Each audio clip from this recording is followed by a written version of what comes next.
Oi, tudo bem? Tudo. Não sabia que tinha esse negócio de aceitar. Tem, é, tem aqui. Eu ia colocar até um plano de fundo, não achei. Eu sou péssimo com isso. Sou péssimo mesmo. Mas que bom, Ah, tá muito ótimo. No fundo animado. é meu quarto também.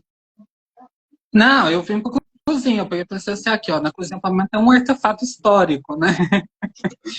Eu vou ficar perto dele. É, mas dando um tempo pro pessoal. Olá, Miquéia. Que bom, Miquéia, que você está junto com nós. Muito bom. Muito bom. Eu vou tentar. O Miqueias foi um. Ele é um pedagogo, estou fazendo mestrado na UFA agora. Foi um grande amigo nos meus tempos ali de 2016, né? Quanto tempo já passou? Quase 10 anos, né? A gente envelhece, querendo ou não. A gente envelhece. Vamos esperando só um pouquinho o pessoal entrar, né? E porque assim, nas minhas lives só ocorre o seguinte, que são poucas visualizações na hora e depois são muitas visualizações quando você joga o vídeo na plataforma, né? E isso é até que normal, né? Porque eu não assisto live, normalmente eu espero o vídeo entrar no Reels da pessoa para me assistir. Então eu entendo, as pessoas não julgam, né? E tá tudo bem, né? Mas é, foi de ontem para hoje foi um dia muito agitado, né? Era primeiro te apresentar, né? O Guilherme é o professor biomédico, né? Nós assinamos um contrato há pouco tempo, né? E, e agora ele está junto com a gente na consultoria, cuidando da área de química e física, né? E também na área de E química e física, sim, pra eu não gente, é falta de lembrar, brilho. sou biomédico. É biomédico. O que não eu falei? Bio, Ah, biomédico. biologia também, né? Biologia. Coitada da Biomédico, né? biologia. É a cabeça confusa. Mas está presente, então, para o pessoal, vai ficar registrado depois, para eles, quando você entrar na consultoria, né, e for trabalhando ali dentro, eles já saberem quem é você. Uhum. Pode, a palavra é toda sua. Bom, acho que o essencial você já falou, né? Eu me formei ano passado. Ano passado, na Unesp, a Estadual de São Paulo, e durante a minha graduação, né, eu participei do cursinho, então dei muitas aulas de química, sempre peguei a parte de química que eu adoro, e, cara, eu adorava muito dar aula, né, inclusive sinto falta. E é isso, eu tenho 24 anos, e gente, química explica tudo na vida. Sim. E eu vi que eu errei. É biologia e química. Não é química e física. Aqui na consultoria é biologia e química, né? É, e foi muito interessante, né, a sua contratação, porque foi uma parte que veio de mim, né? Da gente conversando, né? E eu peguei e falei assim, gente, o que eu quero alcançar, eu não vou alcançar sozinho, né? Mas quem que vai.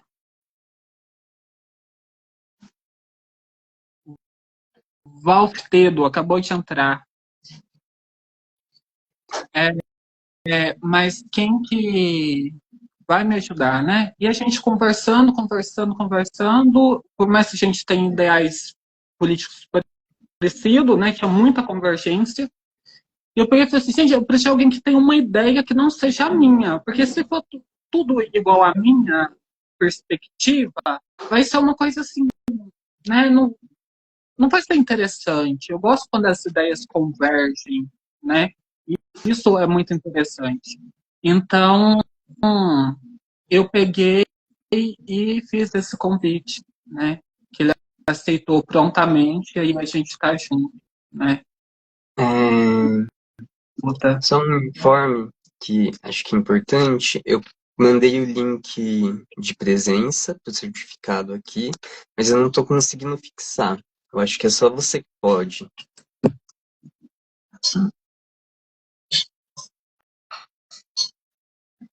Tá, acabei de fixar. Boa. Obrigado. Certo. Gente, a consultoria, a primeira era a consultoria educacional, né? E agora mudou, né? Por isso que é uma reinauguração, porque eu fiz uma inauguração na época, isso um ano atrás, né?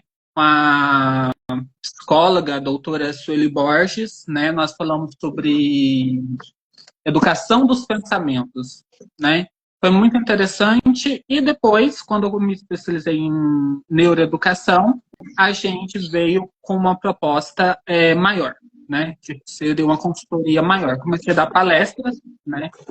Sobre esse tema, né? Foram já várias palestras abordando o tema da neuroeducação, trabalhando com os neurodivergentes, neuroatípicos. Me apaixonei pela área e estudo o tempo inteiro até hoje, assim, o tempo inteiro não, dia sim, dia não, porque senão eu não dou conta também.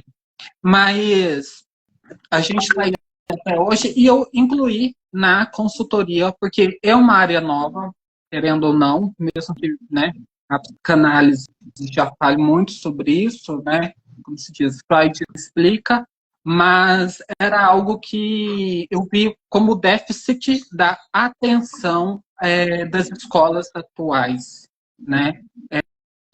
Porque atualmente pega o aluno neurodivergente, né, neuroatípico, e coloca ele numa sala.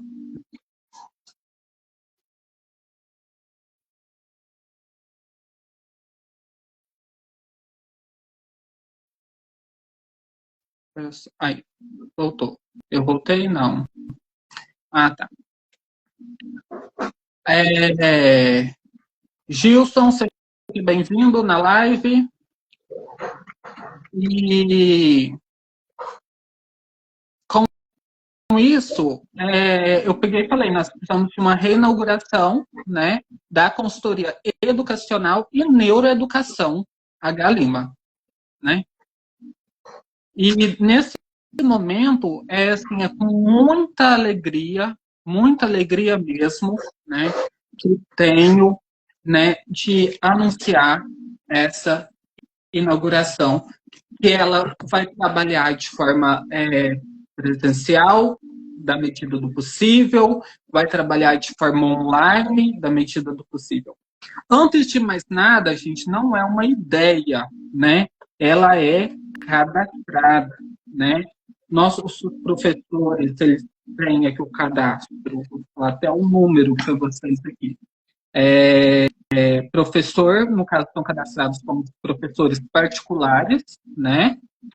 E pelo código 8599-6/99.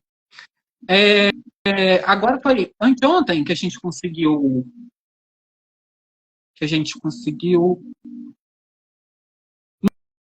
Ludigério, seja bem-vindo. Foi anteontem que a gente conseguiu preparar para cursos, que a gente conseguiu o aval do governo para ministrar cursos. Foi, né?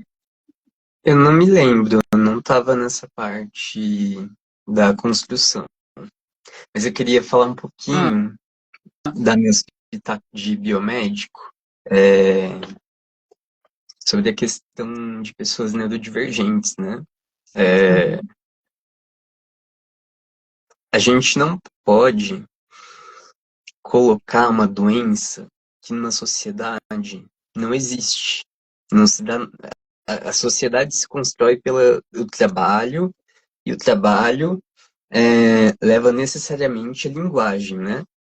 E com o surgimento da linguagem, surge aí a sociedade, surge a cultura, surgem os povos em geral. E não necessariamente tudo aquilo que é observado é transformado em doença. Tem que ser algo que aquela sociedade diz que é uma doença. E a gente, que é uma semicolônia dos países europeus e Estados Unidos, a gente vai seguir a linha deles, que eu não estou dizendo que está errada, de observar essas pessoas que têm características diferentes e que a gente consegue, por meio da psiquiatria, entender melhor o que é o tratamento para ela viver melhor, né? Que é uma coisa que não existia antes. E aí o autismo é o maior exemplo disso, porque eu vou até pesquisar aqui, porque autismo é uma doença nova. Mas Olá, Janieri, Silva, sejam todos bem-vindos. Certo, mas a neurodivergente, quando eu falo assim, eu não gosto dessa palavra de jeito nenhum, mas se eu não falar neurodivergente, eu tenho que falar neuroatípico. Então, assim, é difícil, né? Mas...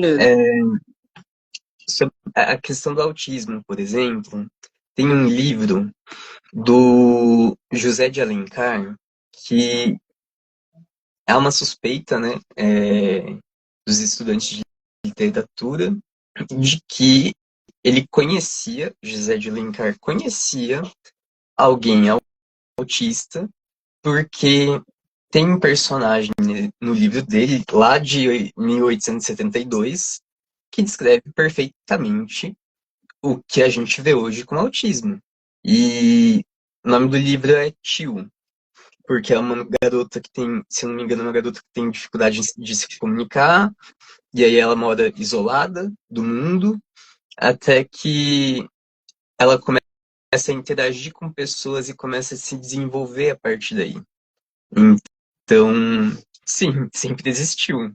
A gente só não dava o nome. A gente, aproveitando que a gente está na semana da luta antimanicomial, essas pessoas não existiam porque elas eram trancafiadas num cativeiro para ficar lá até morrer.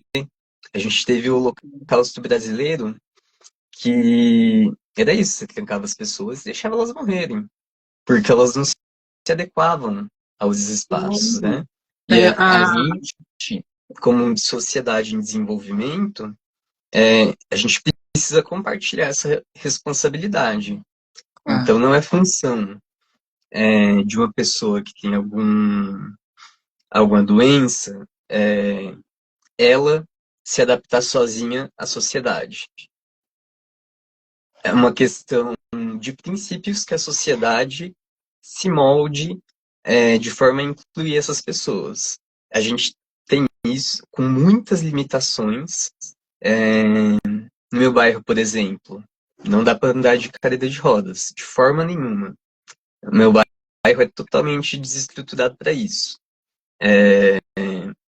Banheiros acessíveis, funcionários que saibam Libras, que agora faz parte do currículo, né? São exemplos de adaptações que a gente, como sociedade, tem que apresentar, porque senão fica o Deus dará, né? E a gente sabe que no mundo que a gente vive de extrema desigualdade, não é todo mundo que consegue se adaptar completamente sozinho. Na área da educação, quando nas palestras, e assim, principalmente fora, né, quando se fala da escola, a principal coisa que eles falam é tipo assim, isso é mimimi, você está inventando muito moda, agora todo mundo é neurotípico, agora, sabe? Mas veja bem, antes isso não existia nas escolas. É claro que não existia, porque eles não frequentavam as escolas, né? Eles eram isolados da sociedade. Então, é claro que não existia nas escolas, né? Quando a gente fala nas escolas, né?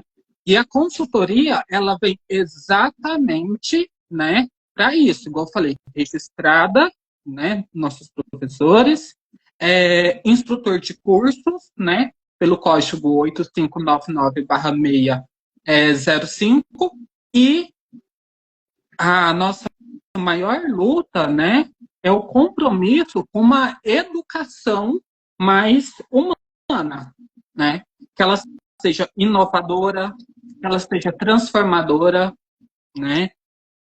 E a Galima surge como um espaço, primeiro, de escuta, né.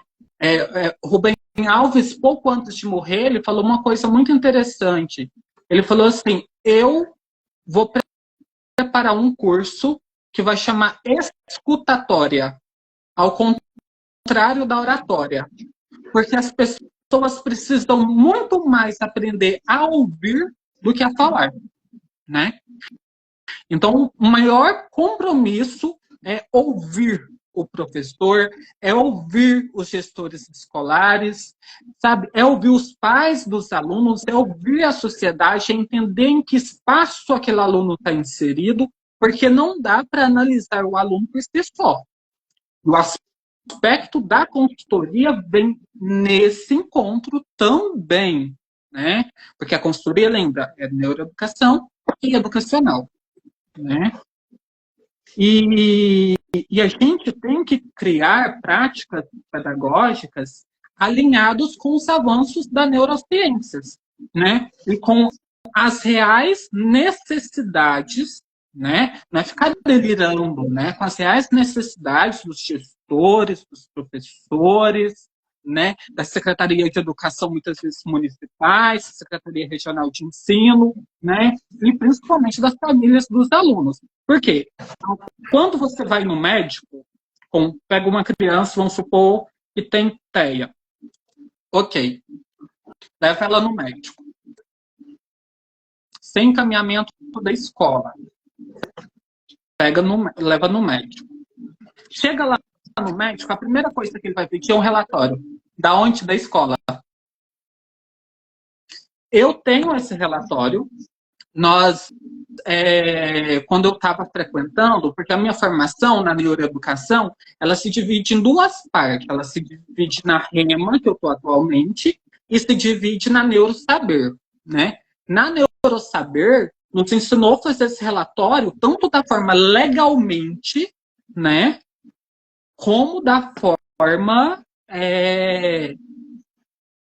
de construção da estrutura mesmo do próprio relatório, né? E compreender, não tem como, mas agora assim, eu vou ter que dar uma aula para os neuroatípicos e vou ter que dar uma aula para o neurotípico. Não, não. A sua aula tem que ser inclusiva. Uma aula inclusiva que inclui o TEA, que inclui o TDAH, que inclui o TOD. Se a gente for falar dos outros transtornos, né, também, o border, a bipolaridade e tudo mais, uma aula inclusiva, e é possível, sabe? E é possível, ela agrega a todos, ela ajuda todos, ela fornece aspecto para todos. Todo mundo sai beneficiado, né? Eu lembro que eu tinha 18 anos quando eu comecei, está quase 10 anos atrás, né, quando eu comecei a dar aula, né? Era um projeto que chamava assim, PIBID interdisciplinar. Era para a gente acompanhar os professores. Me jogaram na escola mais periférica de Tuiutaba, Minas Gerais. Cheguei lá, quando eu entrei na sala de aula, o professor saiu, foi para a sala dos professores, né? E a gente que dava aula. Sobrava pra gente, né? Então a gente chegou mais um, seja bem-vindo, e a gente que dava aula, né? Então, passa, o menino de 18 anos. Eu com 18 anos, meu Deus, eu não sabia, né? E eu via que os alunos eram diferentes, né? Então, eu peguei e falei assim, gente, não dá certo. Por quê? Era uma aula tão, era uma escola tão periférica que os alunos iam para a escola não era para aprender e nem por obrigação do conselho tutelar. Eles iam para a escola para comer. Tão periférica que chegava, né? E eu peguei e falei assim, como que eu vou dar aula para esses alunos? Então, eu peguei e falei assim, tem que ser divertido. Era o Fundamental 1, eu peguei o 5º ano, né? E nem pedagogo, né? Era realmente interdisciplinar, né? E chegando lá, eu tirava a carteira da sala, tirava, livrava daquilo tudo, né? E colocava os alunos tudo no chão, todos sentados. Nós fazíamos uma roda e ali eu dava aula. Eles entendiam, compreendiam, e ali eu fiquei 5 anos nessa escola. Nunca tive problema com indisciplina de aluno. Nunca. Né? Claro que tem aquele momento que a sala fica barulhenta, né? Aquele momento eufórico ali, e tá normal. Igual eu falo, professor que quer ter silêncio absoluto, ele tem que trabalhar de coveiro. Ele não pode ser professor. Não pode, porque a sala tem que ser barulhenta, gente. Os alunos têm que movimentar, sim, eles têm que mostrar a psicomotricidade, né, deles, né? Então, a gente tem que entender que ser professor não é fácil, né? E a nível de neuroeducação, a consultoria vem agregando a isso, né? Entendendo esses aspectos, escutando os gestores, mas principalmente escutando os alunos. Né? O que eu faço com o TEA não verbal? Ele não comunica. Ele comunica sim, só não é verbal, mas ele comunica, sabe? Ele tem seja por gestos, né? Grunhidos, olhares, mas você vê que ele comunica sim, sabe? E a gente entende aqui que compreender o funcionamento cerebral, principalmente o funcionamento cognitivo, é essencial para repensar as estratégias pedagógicas do professor, né? E isso varia. Você tem que repensar suas estratégias pedagógicas, mas dentro daquilo que é o quê? Suas especificidades. Nem toda escola é igual, nem todo professor é igual, nem toda aluna é igual, sabe? Então, tem as suas especificidades, né? Que dentro delas, você vai estar reorganizando as suas estratégias, né? Olá, Edvaldo, boa noite.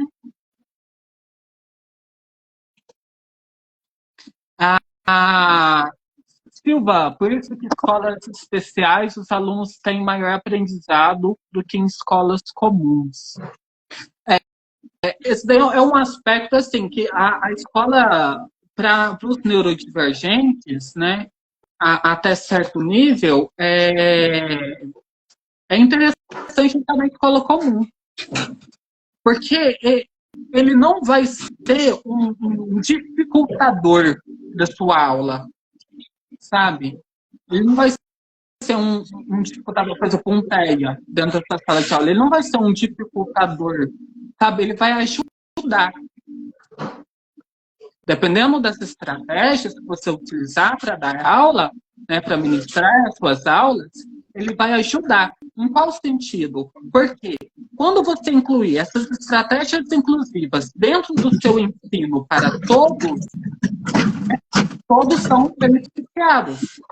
Por exemplo, psicomotricidade.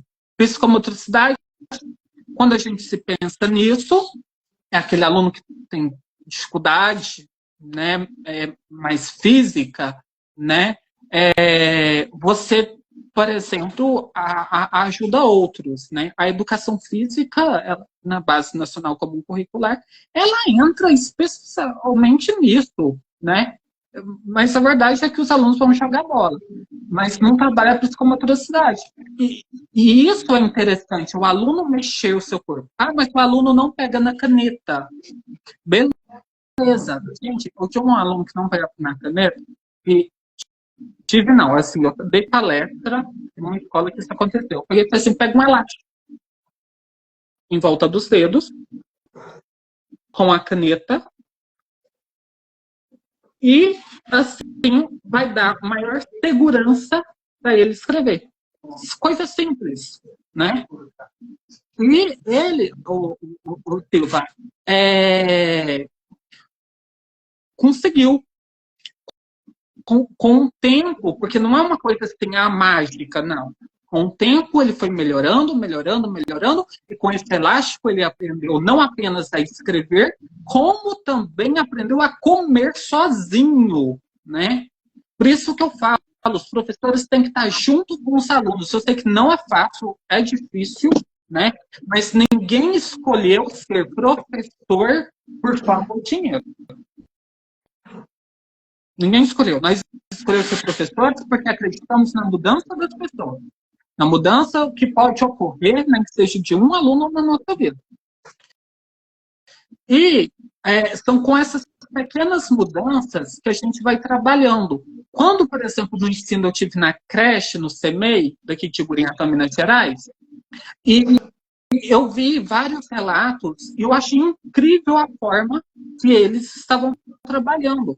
Para vocês terem uma ideia, o CEMEI de uma cidade de quase, não é quase não, é 5.162 habitantes. Numa escola, assim, eles estavam trabalhando com musicoterapia, sabe? E isso que eu estou passando da consultoria não é coisa que a gente vê na graduação, na licenciatura. Não é. Né? Eu bato o pé muito nas universidades e falo, vocês formam historiadores para dar aula. Vocês não formam professores de história. Vocês formam pedagogos para crescer, ser gestores e tudo mais. Vocês não formam professores do ensino fundamental ou do ensino infantil, né? Vocês formam geógrafos, vocês não formam professores de geografia, e por aí vai. E por aí vai. E temas como a neuroeducação, quando chega pra gente, a gente fica assim, ó, sem saber. Eu errei muito, principalmente porque era muito novinho, né? E assim, eu errei muito e ainda erro muito ainda, né? A questão da sala de aula. Porque a sala de aula, a gente aprende muito mais, às vezes, do que o próprio aluno. A gente aprende a lidar com a diferença. Mas se eu repito uma aula hoje, em 2025, a mesma aula que eu fazia em 2015, não funciona. Não funciona, né? Tem até uma frase muito bonita que é assim, ó, quem me conheceu ontem não me conhece hoje, né? O governo muda, sistema muda, né? Nós estamos à beira de um sistema entrando em colapso ambiental, sem falar socioeconômico, né? Então, tudo muda. E nós, como civilização, vai se andando aos tropeços, mas não vai se adequando. Nós erramos muito porque nós vamos aos tropeços, né?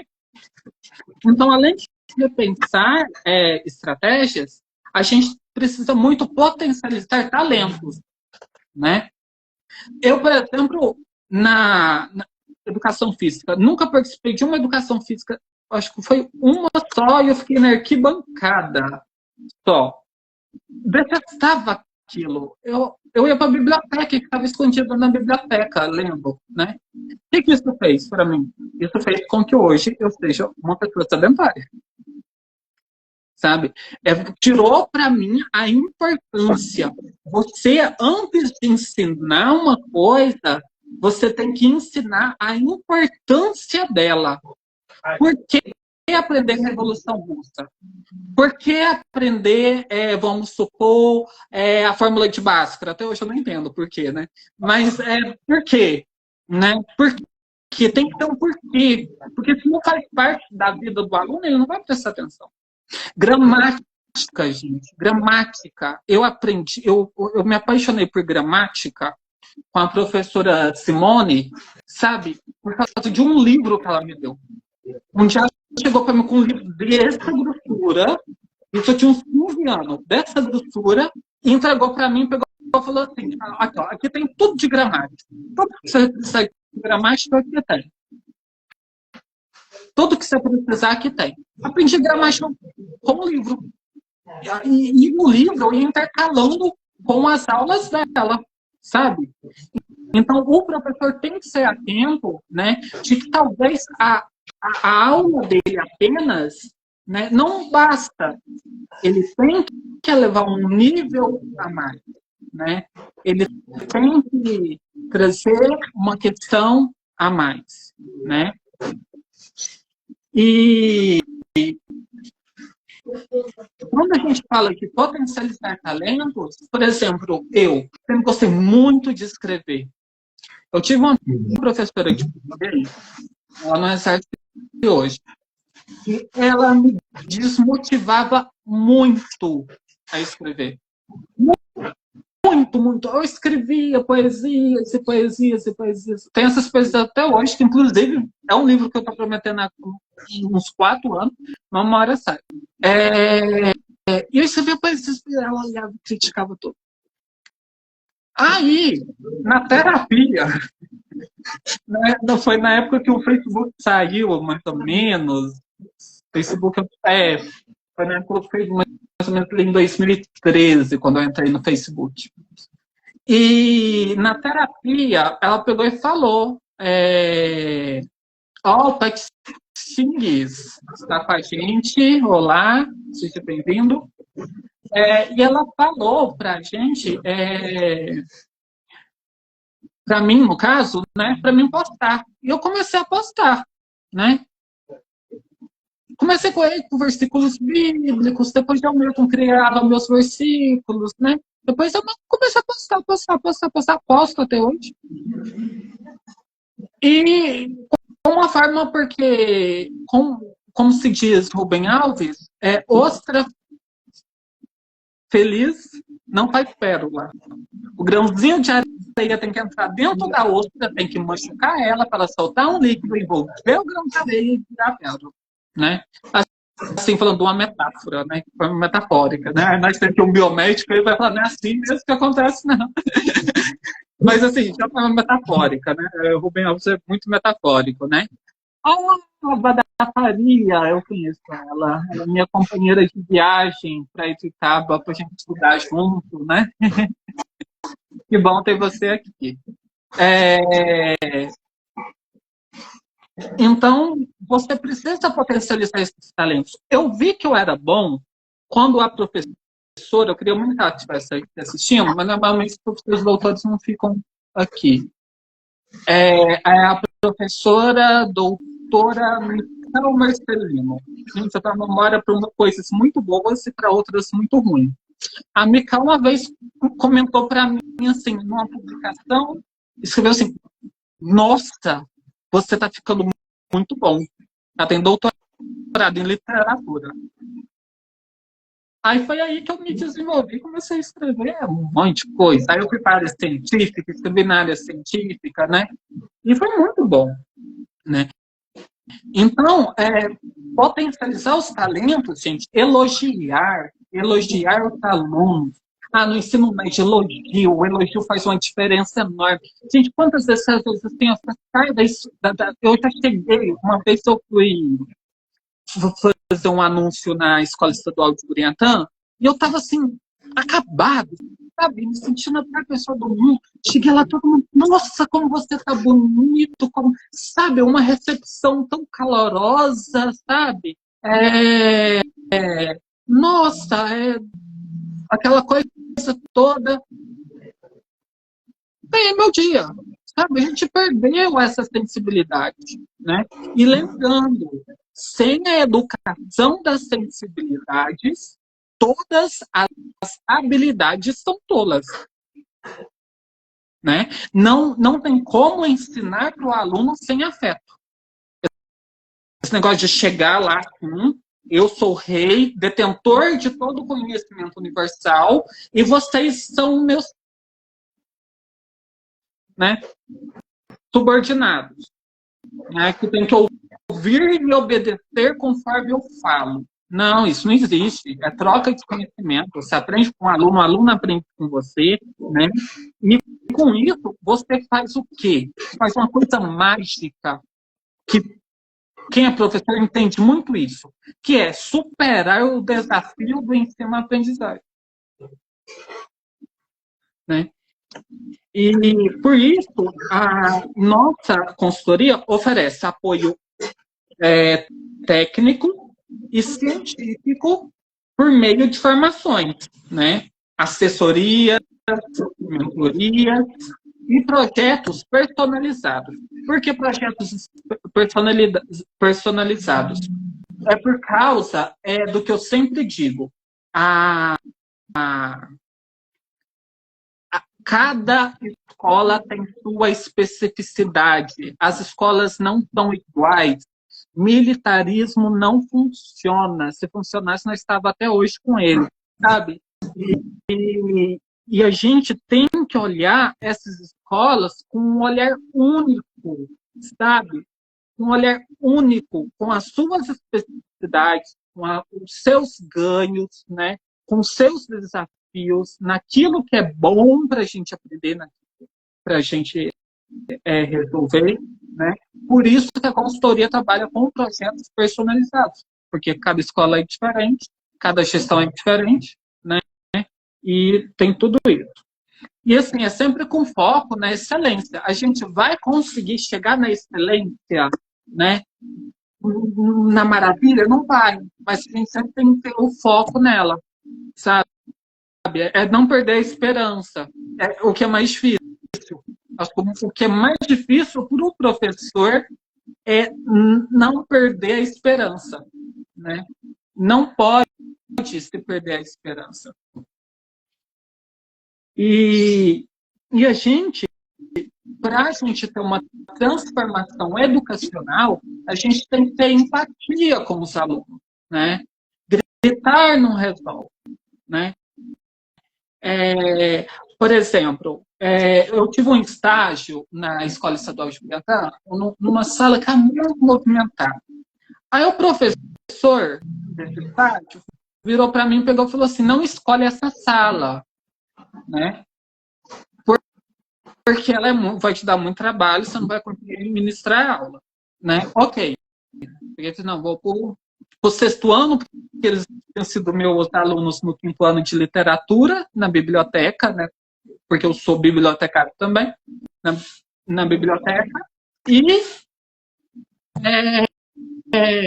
então, por que você vai escolher o sexto ano, né? Mas na hora de preencher os dados do estágio, eu não sei o que eu fiz. Eu coloquei a tal sede. Aí tudo você manda, né, para o seu supervisor de estágio, manda para a faculdade, manda para um punhado de coisa, né? Aí eles assinam tudo, aí quando eu vi já estava tudo pronto, não deu para fazer nada. Né? Aí eu cheguei na sala de aula totalmente eufórico e atrasado. E a sala estava naquela bagunça, não tinha um aluno sentado. Era cadeira para um lado, cadeira para o outro, não existia fila, não existia nada, né? Aí eu lembrei de uma professora que, infelizmente, já faleceu. Ela tinha uma estratégia muito interessante, a Dona Ivone, né? A gente tem que lembrar desses professores que marcaram a gente, né? A Dona Ivone, professora de português. A Dona Ivone me ensinava gramática, eu achava muito interessante, eu escrevia um texto, ela passava para mim e falava assim, isso daqui está errado. Ela ia em cima, isso daqui está errado. Ela fazia isso com todos os alunos. Quando a sala estava muito bagunçada, ela deixava. Ela pegava uma cadeira, sentava na frente dos alunos e ia bagunçar com os alunos. E conversar à toa, né? Aí, de repente, um tocava no assunto de português ou falava alguma coisa errada. Ela corrigia. Ali, ela ensinava. Antes de P e B, se utiliza N, né? Ali, ela já ensinava. E depois, passavam uns 5 minutos, ela já tinha ganhado a atenção dos alunos, ela dava aula. Então, são estratégias que podem dar certo e pode não dar certo. Quem cria estratégias é vocês. E o melhor de coisa, eu nunca vi isso que fala que educar é uma arte, né? Eu nunca vi pessoas mais criativas do que professores. Nunca vi. Né? E para essa transformação educacional ocorrer, a gente tem que ter, né, tudo isso, né? Então, assim, a gente convida todos vocês, educadores, escolas, famílias, instituições, né, governos, né, a fazer parte dessa jornada com a gente, né? E assim, e que a Galima ela seja um encontro, né, um ponto de saberes, emoções e sensibilidades, né? Diogo Trombin acabou de entrar, seja bem-vindo, Diogo. Estamos falando sobre neuroeducação, neurociências, mas está interessante. Então a gente convida vocês para fazer parte dessa jornada conosco, né? E que entender que o aluno ele não é um receptáculo. O aluno tem emoções, tem seus problemas e tem conhecimento, sabe? Não é um balde vazio, né, em que você coloca água, né? O aluno ele já tem uma perspectiva de mundo, né? Só para vocês terem ideia, a cognição ela é formada, né, entre os 4 meses de gestação até os 4 anos. Nisso já tem a base, né, de tudo, da personalidade, da forma e tudo mais. 4 anos já tem a base. Depois dos 4 anos, vai ser acrescentando e modelando essa base, mas a base já está construída. É igual a base de uma casa, sabe? Quando você faz o alicerce, é igual o alicerce de uma casa, né? É até os 4 anos. Dos 4 meses de gestação, 4 anos. Por isso é muito importante, por exemplo, falar com a barriga da mãe, parece coisinha de youtuber, né? Mas é muito interessante, sabe? Porque a criança, ela já está criando ali uma cognição. Tudo que a mãe sente, ela sente, né? Tudo que a mãe passa, ela passa, né? E ali já vai criando essa ideia, né? Mas agora, voltando para a área da educação, nós temos aqui um cronograma lindo, chegando para a finalização. Nesse cronograma, a gente tem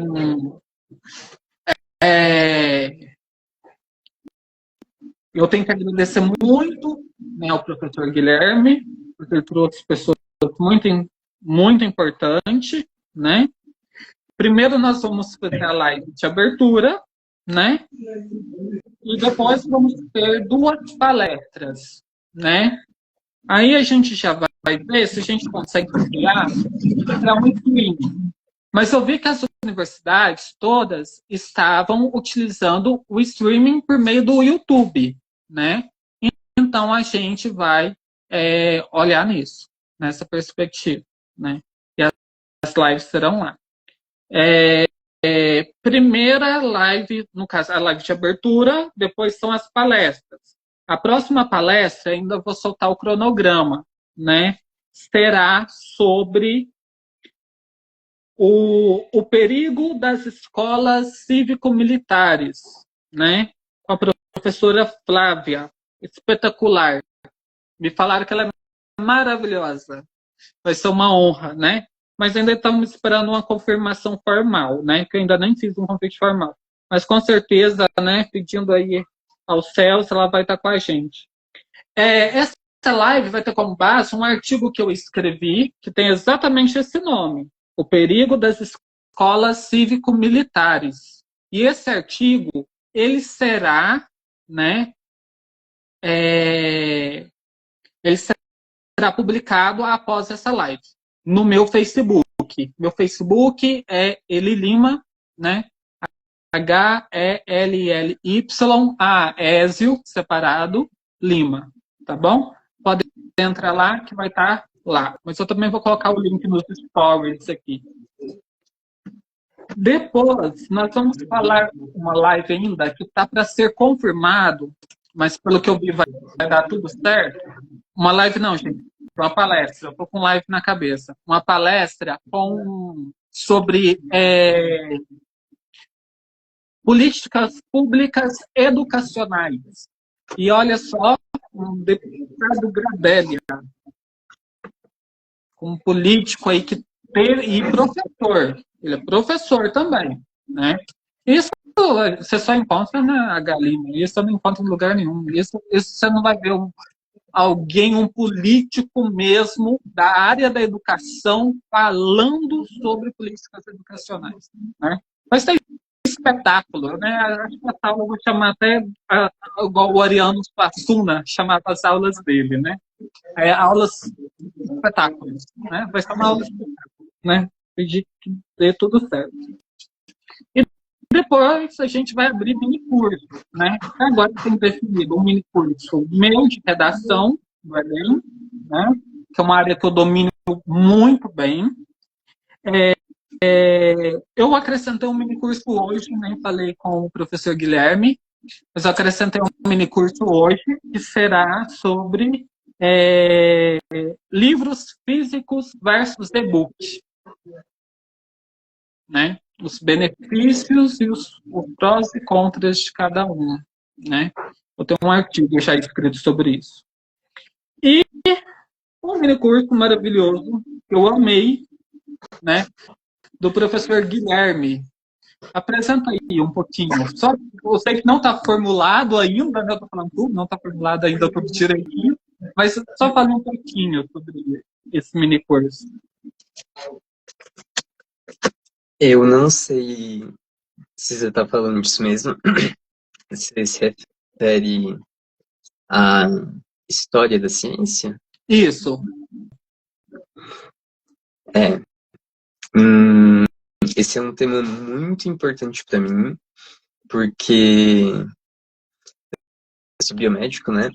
Então, é uma área muito importante que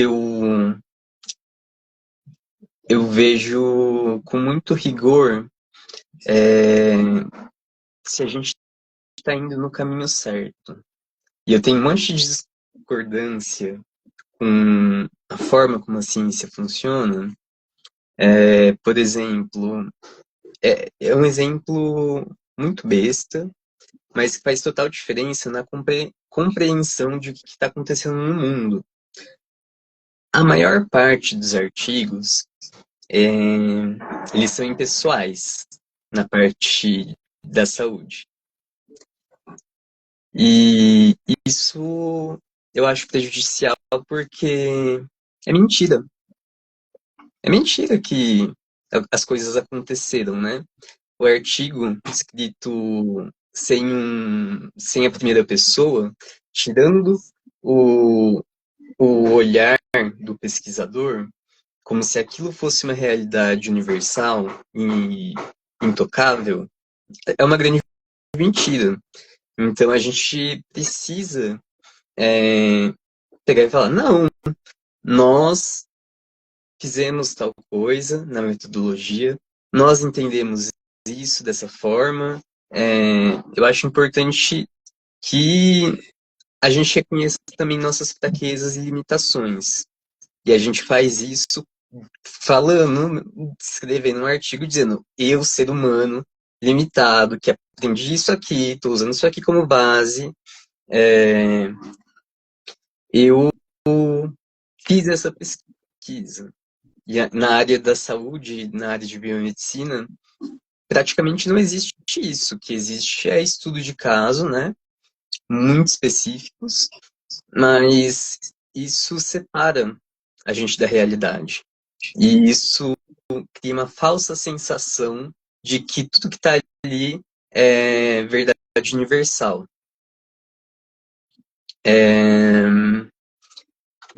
E a gente colocando dessa forma gramatical que exclui o sujeito pesquisador da conta,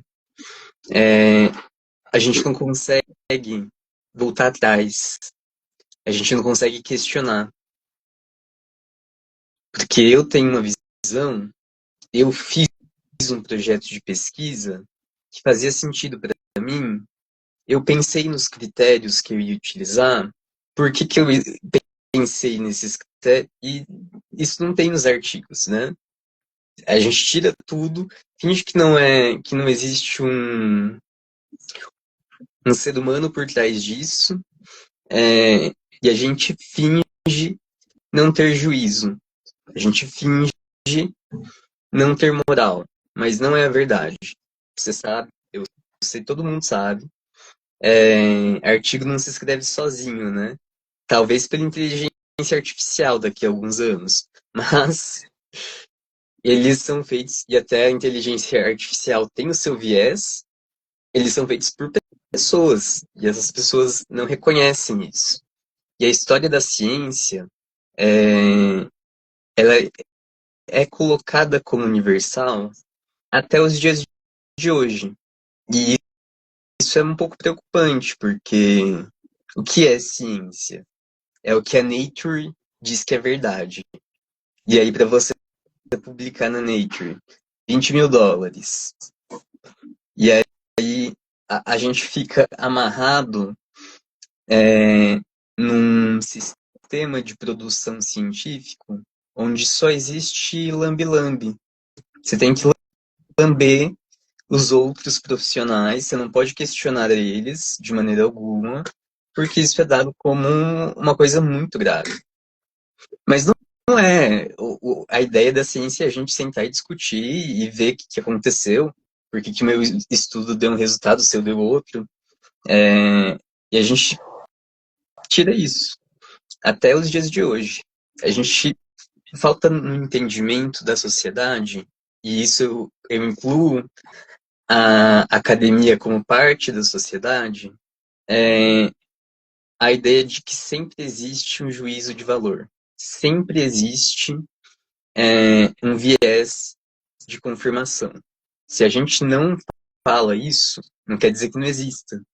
Mas o que a gente faz? A gente joga para debaixo do tapete e joga os resultados lá e coloca a conclusão que tem que estar de acordo com outros artigos, né? Senão, imagina, criticar outro pesquisador, isso é praticamente uma gafe na parte de ciências da saúde. E ela surge sempre da filosofia. Quanto mais a ciência avançar, mais a filosofia vai perder espaço. Mas ela não vai parar por completo. Porque a gente precisa da ética. Experimentalmente, a gente não vai chegar a todas as respostas de todas as perguntas do mundo. Então, que se aplique filosofia naquilo que a gente não consegue, por exemplo, ética. Eu não consigo mensurar ética, quantificar ética, pegar, colocar num potinho e falar, ó, isso aqui é ética, isso aqui não é ética. Então a gente precisa dialogar com a realidade e com o que está sendo escondido, na verdade. A ciência, ela tem origem nos primeiros burgos e nas primeiras cidades, porque ela serve a um tipo de sociedade que hoje é a nossa. E aí eu vou reivindicar aqui a querida Marilena Chauí, né? A sociedade da ideologia, na qual ela diz que a ideologia é uma lacuna. Então, existe a realidade, existe a ideologia, E a ideologia nos impede de ver a realidade por completo. A gente vai sempre tapar um buraco com base em uma moral ou naquilo que é mais conveniente pra gente. Não com base no que você está vendo. Até porque você, pesquisador, não existe. Então, é muito complicado desenvolver a ciência dessa forma. E a gente tem que lembrar o quão perigoso é ter uma interpretação, desculpa a palavra, uma interpretação porca da ciência. Que é a consequência disso, a gente viu lá na Alemanha. Quando a gente pega a ciência, tenta biologizar o que é social e leva às suas últimas consequências, a gente tem arianismo, a gente tem nazifascismo, a gente tem campo de concentração, que algumas pessoas vão ser melhores que outras, por questões genéticas. Então,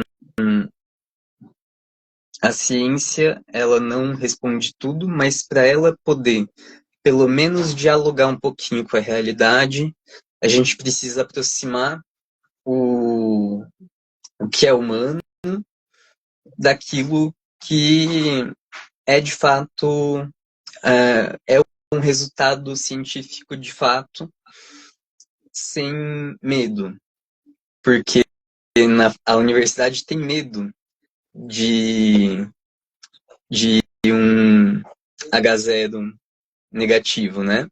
De uma hipótese estar errada. E não devia ser assim. A ciência surge e se desenvolve a partir de experimento que dá errado. Tá tudo bem. Pelo menos devia estar tudo bem. Mas a forma como ela é conduzida na atualidade, ela não pode errar. Então, se o H0, aí entra o viés do pesquisador também. Porque ele vai receber financiamento se ele está dando resultado na pesquisa dele. E aí a pesquisa fala, tenta achar uma molécula que faça tal coisa, a molécula não faz. E aí como que fica? É um resultado negativo que as pessoas sequer publicam, geralmente. E se a gente for pegar a história da ciência, isso nunca aconteceu.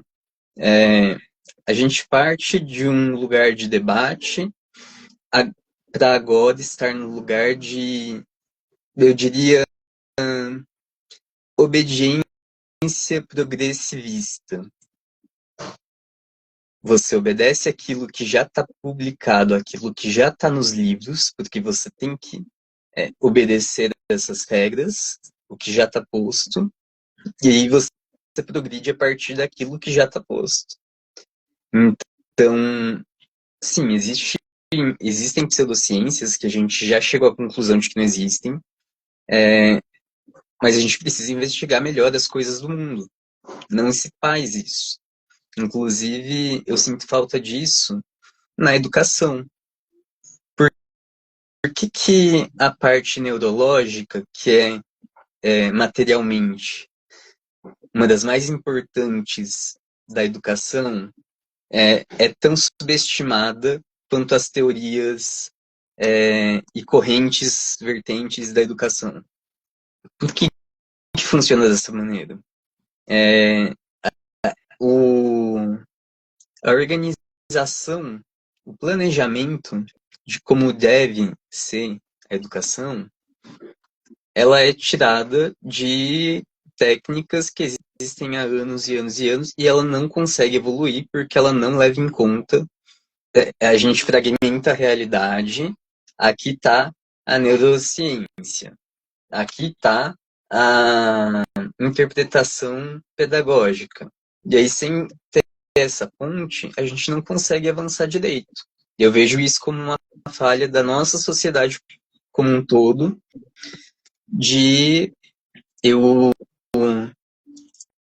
eu tive uma prova, olha que legal, tinha uma disciplina de neurobiologia.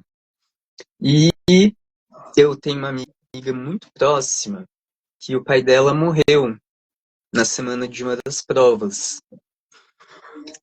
E essa prova era sobre o impacto das emoções e da pressão e do estresse, sobre desenvolvimento, sobre o, o quanto uma pessoa consegue progredir em situações vulneráveis. E adivinha, marcaram as duas provas que era sobre isso para ela no mesmo dia.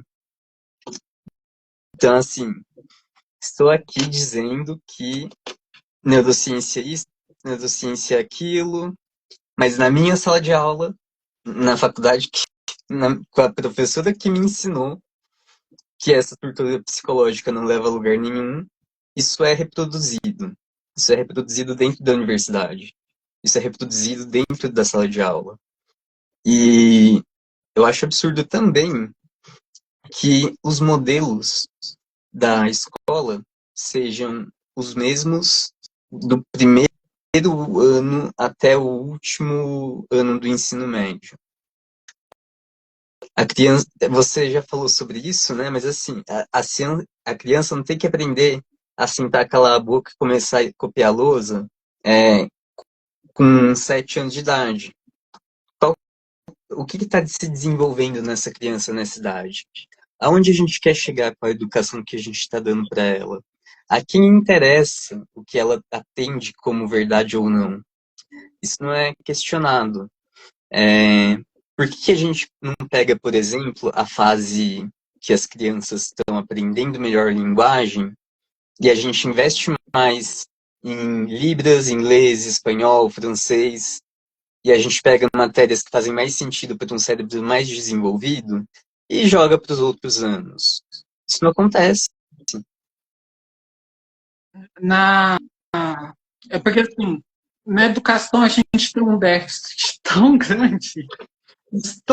grande, que para a gente chegar nesse momento de discussão, eu acho que eu não vou estar vivo para ver. Sabe? Nós temos as mesmas formulações, né? Quando você olha a Base Nacional Comum Curricular, quando você olha a Lei de Diretrizes Básicas da Educação, você percebe que você ainda tem uma estrutura, né, que vem lá da década de 30, sabe? Que é quando, né, claro, né, as pessoas vão falar que tudo começou com a primeira Revolução Industrial, né? Eu estou falando assim, da história do tempo presente, né? Lá da década de 30, quando eu tenho um consumismo exagerado, em que o ter é melhor do que o ser, né? Eu tenho um bom emprego, mas será que eu sou, do verbo ser, um bom professor? Né? E chegamos num espaço em que o planeta Terra, com essa ideia de ter, que o planeta Terra falou assim, não dá mais. Não dá mais, né? E tem o professor, só para encerrar, eu tive um professor, tem esse professor ainda, né? Ele ainda está vivo, muito querido, né? Espero que ele assista em algum momento esse vídeo. Marco Sávio, o doutor, professor doutor Marco Sávio, História Contemporânea. E ele falava que em 2030 nós vamos começar a entrar numa crise ambiental. Você, começando nessa crise ambiental, qual que é o primeiro ponto a ser atingido? A economia. Né? Eu tive história de economia, sei bem. A primeira coisa é a economia. O fim do mundo, o apocalipse, né, que as pessoas falam, seria o marco por volta de 2100. Né?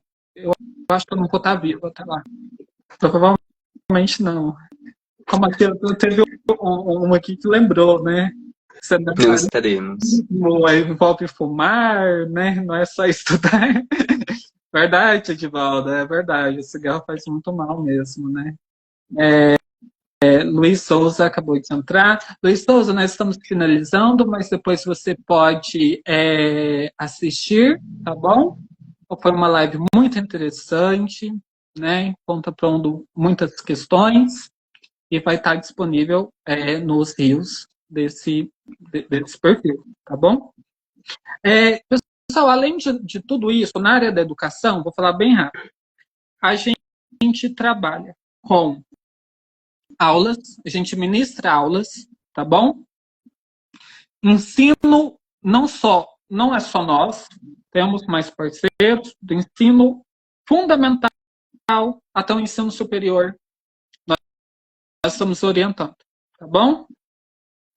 Então tem as aulas, trabalhos acadêmicos, TCC, orientação, correção, fazer também, né? Temos todas essas opções aí, né? Trabalhamos com, por exemplo, Canva, né? O convite ficou péssimo, gente. Esse convite eu fiz 3 horas da madrugada. Ficou péssimo, mas assim, a gente trabalha muito bem, tá? Com o Canva. Pelo amor de Deus, não me critique por isso. Porque uma pessoa ficou responsável por isso e sumiu. Né? Aí quando eu fiquei esperando até 3 horas da manhã, aí quando foi 3 horas da manhã, eu pensei, meu pai, eu fiz correndo, assim, cabeça ruim, tá? E todo dia aqui a gente vai ter um vídeo curto, por volta de 1 minuto, né? Sobre reflexões, né, filosóficas. Eu falo que eu sou um filósofo por vocação. Quando eu falo para amadorismo, né? Amadorismo né? Então, a gente tem muitos projetos, muitos minicursos, muitas lives, né? Com uma ideia. Dan Snow acabou de entrar. Dan Snow, seja bem-vindo. Estamos finalizando, mas depois vai estar disponível nos rios desse perfil, tá bom? Então, tem muita coisa para a gente crescer. E a gente espera crescer muito, né? Com o apoio de todos. E, gente, a gente não está aqui para condenar, a gente está aqui para agregar, né? Já me falaram que minha fala é um pouco ríspida, né? Mas é meu jeito de falar mesmo, tá? Mas eu acredito que podemos fazer a diferença, ok?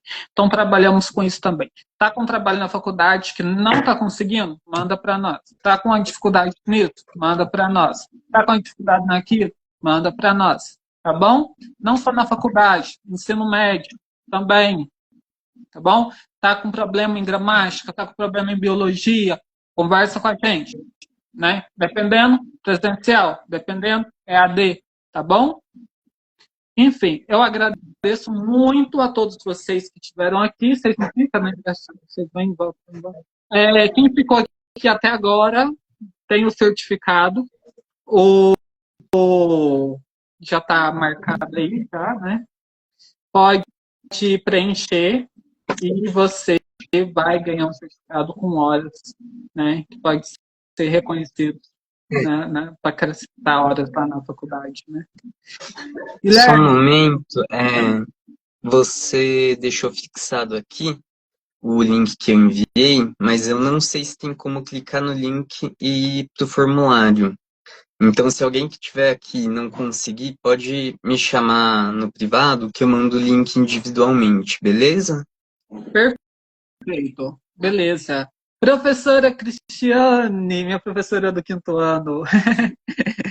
Cris, nós está terminando a live agora. Foi muito tempo, mas foi muito tempo de discussão muito boas, né? De acrescentação intelectual, acadêmica muito interessante, né?